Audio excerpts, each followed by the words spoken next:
beautiful game. Oh, I hear the bells ringing all again for the love of the beautiful game. Let us stay together.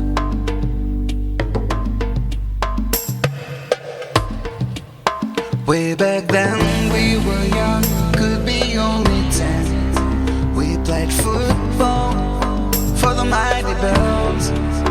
We were friends, we were brothers in the game. Blue and white, the people's team. Oh, I hear the bells ringing all again for the love of the beautiful game. Bringing us together. Oh, I hear the bells ringing all again for the love of the beautiful game. Let us stay together. There were highs, there were lows in the FPL. Amongst the best, we played them all. We were friends, we were brothers in the game. Blue and white, the people's team. Oh, I hear the bells ringing all again for the love of the beautiful game. Bringing us together. Oh, I hear the bells ringing all again for the love of the beautiful game. Let us stay together. Oh, I hear the bells ringing all again for the love of the beautiful game. Yes, yeah. Let us stay together. Oh, they hope it goes. What's the people doing?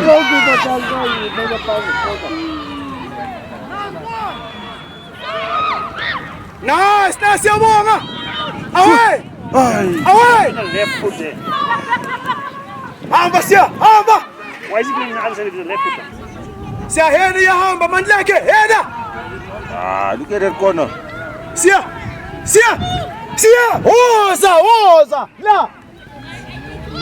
Hey, let me go on the face. Let's change the color. Yeah, change it. Oh.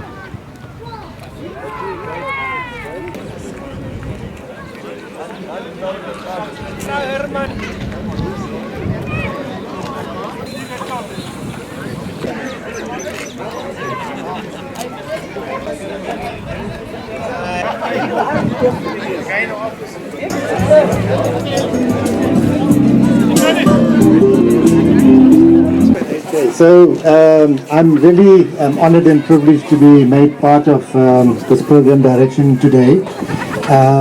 Just a couple of opening remarks and then we want to get the program moving. As you know, there is going to be the big match at 2 o'clock, so I'm sure everybody's looking forward to that. But I think the most important thing about today is reconnecting with everybody. So we're going to keep it as informal as possible. I'm hoping that you are as joyed and as excited as I am in reconnecting with people that you haven't seen for many, many years. Personally, I just want to congratulate the Legacy Project team. What you've achieved here is enormously fantastic. So maybe a round of applause to them. Just from the emails and the WhatsApp messages and all the social media communication, there's an enormous amount of work that's been done. You know, I spent 20 years teaching, and as a result, I've never been at a loss for words. But today is something really, really special. So I'm supposed to welcome all of you here. I'm gonna shy away from protocol, when we start naming the ministers and the deputy ministers. Provided this facility, they spoke about separate and equal, and I mean, we were just experiencing separate. But before I make inroads and infringe on what the speakers are going to say, I want to repeat a very, very warm welcome. Thank you so much. And I really just feel like crying. Thank you very much. Also, we could have chosen a different venue. Obviously, this venue comes with its challenges. It speaks to the broader challenge we continue to face in this country. And so the organizers of the event chose to use the stadium today because of the historical significance. We could have hosted you in a nicer hall, but there was something about having it here that's so important. I also want to just echo something that Vera said about the inclusivity of this. So, yes, this is a legacy. We're going to see people who represent the East Rand. We have the people from Pretoria, the second city of football in this country. But we have people from Pretoria. I was a junior growing up, and when people ask me why, for me as a youngster, it was like poetry in motion. It was so smooth and so elegant. And we have Isaac de Jong, and we have Doc, and we have Owens, the Fortains. So, you know, the difficulty, we have Mr. Hendricks here, the difficulty.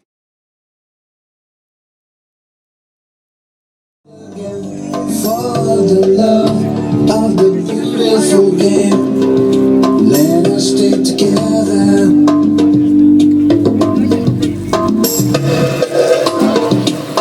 Way back then we were young, could be only 10. We played football for the mighty bells. We were friends, we were brothers in the game, blue and white. The people still. Ooh, I hear the bells ring out again for the love of the beautiful game. Remain us together. Ooh, I hear the bells ring out again for the love of the beautiful game. Let us stay together. There were highs, there were lows in the FPL. Amongst the best, we played them all. We were friends, we were brothers in the game, blue and white. The people still. Ooh, I hear the bells ring out again for the love of the beautiful game. Let us stay together. Ooh, I hear the bells ring out again for the love of the beautiful game. Let us stay together. So, hello everybody. So, that was a very nice introduction, but there was something missing from that introduction. I used to play football as well. And I always thought that I was a better football player than I was a lawyer, but no one recognized it. So I chose the second career that was open to me and sort of became a lawyer, and it didn't work out too bad at the end. But I'm really happy to be here. I'm happy to be here because today is a celebration. It's a celebration of many things. It's a celebration of the most beautiful game that's known to all of us. The great equalizer. Soccer is the great equalizer, the great redeemer. It's a game that allowed a 17-year-old young boy from a poor rural town in Sao Paulo to be crowned a World Cup winner in Stockholm when he was just 17 years old. And you can't say that for many other sports. Many other sports require money, they require resources. Soccer requires a bunch of people who are excited about the game. A ball, maybe not such a decent ball, and a little patch, and the patch could be anywhere. It could be a manicured stadium, but it could be a parking lot, it could be a garage in your house, and sometimes it could even be the lounge. And so, soccer has defined who we are in so many ways. It's been more than simply a game. It's functioned at different levels. And Bluebells is a wonderful example of how soccer has made its impact in different ways. It's functioned at the personal, and at the personal it's allowed people to really achieve their dreams and their self-fulfillment. And I think we could all be heroes in soccer, and it doesn't matter at what level you played the game. My grandson is 8 years old, and I played soccer until not so long ago, indoor soccer. And when you get the ball in the middle of the park, and you create a wonderful pass, and at that moment you feel like you're on track. No one can take that away from you, absolutely no one. And that's the greatness of the game. It allows you to be who you are in the company of others. But soccer has also been social, and in a community like this, and where I come from, I grew up in Madagascar. Apartheid assigned us to these, they dumped us away and they forgot about us. And yet we were able, through our resilience and through our fortitude and our determination, to show them that the human spirit in us will overcome and it will succeed. And I probably didn't appreciate it then, but going to the Muslim grounds in Madagascar and watching the greatest players of our time playing. You mentioned Sundowns, my brother played for Sundowns. It was only later that the significance of all that dawned on me. Because the significance was that we could have heroes that looked like us. Our heroes didn't have to look like others. They didn't have to look like who the apartheid government told us our heroes had to be. And so that gave an enormous sense of pride, an enormous sense of belonging, an enormous sense of achievement of who we could be as a people. And so in many respects, soccer then played a defining role in our liberation as a country as well. I mean, the idea of non-racial soccer was anathema to the National Party government. I mean, they banned people, they made it criminal offense to play with each other. They banned people like Vincent from traveling outside the country to be recognized and to receive the recognition of the world.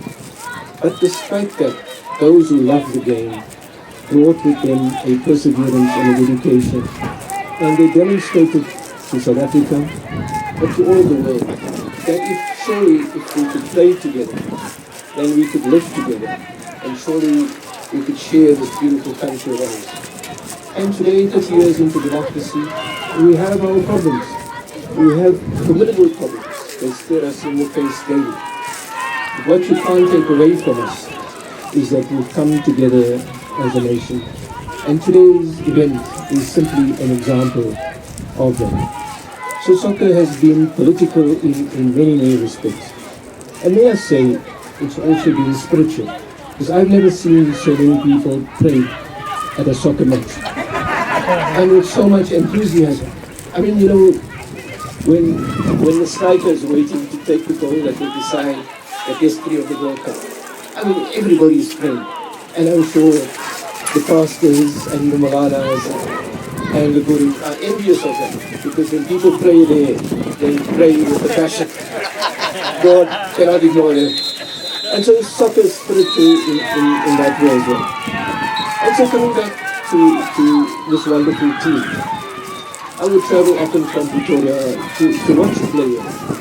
And the flair and the grace and the resilience and the grit with which you embrace the game was beautiful. It was a lesson to all of us. But I also think your relationship with the community was quite unique. And when I use the term relationship, it's probably an understatement. Because a relationship can be something quite boring. I think it was not a love affair. It was a love affair in the sense that it took you to great height. The ecstasy. And it brought you down as well. The agony of losing in 73.